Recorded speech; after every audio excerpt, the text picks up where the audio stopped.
Tolkien escreveu: Fantasy is escapist, and that is its glory. If a soldier is imprisoned by the enemy, don't we consider it his duty to escape?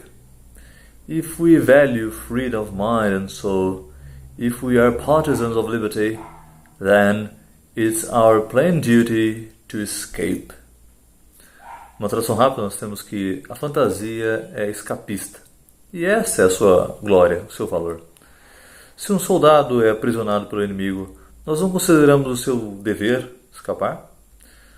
Se nós valorizamos a liberdade de alma e de espírito, se nós somos partidários da liberdade, então é o nosso mais puro dever escapar. Nesse sentido, duas perguntas são fundamentais. Onde está a sua liberdade? E quem ou o que é responsável por roubá-la?